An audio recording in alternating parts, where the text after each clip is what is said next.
जय हिंद। नमस्कार दोस्तों, दीपक तिवारी आजमगढ़ यूट्यूब चैनल पर आप सभी का बहुत बहुत स्वागत है। बहुत बहुत स्वागत है दोस्तों हमारे इस यूट्यूब चैनल पर आप सभी का। आइए आज हम समझते हैं ऊर्जा के स्रोत। जी हाँ, ऊर्जा के स्रोत इंग्लिश में कहते हैं सोर्स ऑफ एनर्जी के बारे में समझते हैं। यह जियोग्राफी का चैप्टर हमारा बहुत ही महत्वपूर्ण है। यहाँ से एग्जामों में क्वेश्चन बार बार पूछ देते हैं।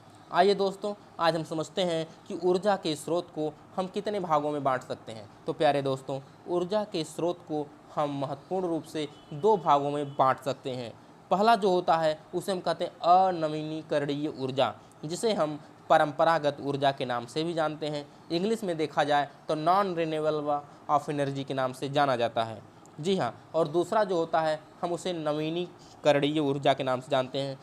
हिंदी में और बोला जाए तो इसे गैर परंपरागत ऊर्जा के नाम से भी जाना जाता है।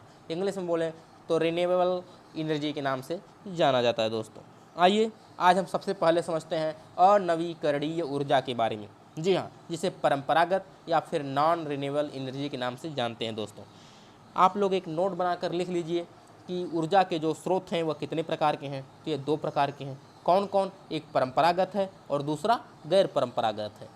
तो जो परंपरागत है इसके बारे में दोस्तों समझते हैं कि यह क्या है। जी हाँ, तो इसके बारे में समझते हैं। ऊर्जा का वैसा स्रोत। क्या?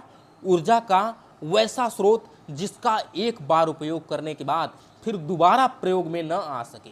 ऊर्जा का ऐसा स्रोत जो एक बार उपयोग करने के बाद फिर दोबारा उपयोग या प्रयोग में न लाया जा सके, उसे हम क्या कहते हैं? परंपरागत ऊर्जा कहते हैं। क्या कहते हैं?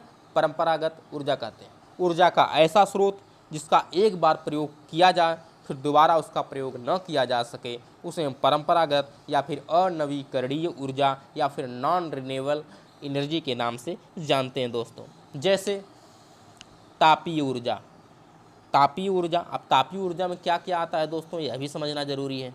तापीय ऊर्जा यदि आप देखेंगे तो जैसे कोयला हो गया, कोयला को हम तापीय ऊर्जा के नाम से भी जानते हैं। कभी कभी एग्जाम में तापीय ऊर्जा दे देता है।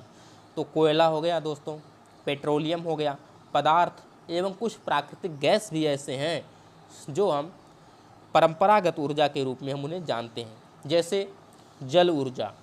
क्या है? जल ऊर्जा हो गया, आणविक ऊर्जा हो गया। यह सब क्या है? यह सब परंपरागत ऊर्जा के रूप में जाने जाते हैं। दोस्तों आइए अब हम दूसरा समझते हैं, जो दूसरा हमारा है जिसे हम नवीकरणीय ऊर्जा के नाम से जानते हैं। जी हाँ दोस्तों, नवीकरणीय यदि हम दूसरा नाम दें तो गैर परंपरागत ऊर्जा के नाम से जानते हैं। इंग्लिश में यदि इसी को हम समझें तो इसे हम रिन्यूएबल एनर्जी के नाम से जानते हैं। जी हाँ, अब इसे समझते हैं, इसकी परिभाषा क्या है पहले इसे समझते हैं। दोस्तों गैर परंपरागत वैसी ऊर्जा होती है, ऊर्जा का वैसा स्रोत, ऊर्जा का वैसा स्रोत जिसका बार बार उपयोग किया जा सके। जी हाँ, ऊर्जा का वैसा स्रोत जिसे हम बार बार प्रयोग में ला सकें, अर्थात एक बार समाप्त हो जाने पर हम उसे दोबारा ऊर्जा के रूप में प्राप्त कर सकें, ऊर्जा के रूप में प्राप्त किया जा सके, उसे हम गैर परंपरागत ऊर्जा कहते हैं, अर्थात नवीकरणीय ऊर्जा के नाम से जानते हैं। इंग्लिश में बोले तो रिन्यूएबल ऑफ एनर्जी के नाम से भी जाना जाता है। जैसे एग्जाम्पल स्वरूप सौर ऊर्जा।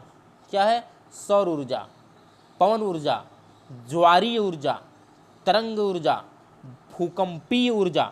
जी हाँ दोस्तों, और भूगर्भीय ऊर्जा। यह सब क्या हैं? यह सब के सब नवीकरणीय ऊर्जा या फिर गैर परंपरागत ऊर्जा के रूप में जाने जाते हैं। दोस्तों जी हाँ, भारत में खनिज विकास एवं सर्वेक्षण के लिए मुख्य रूप से दो संस्थाएं हैं। कौन कौन सी?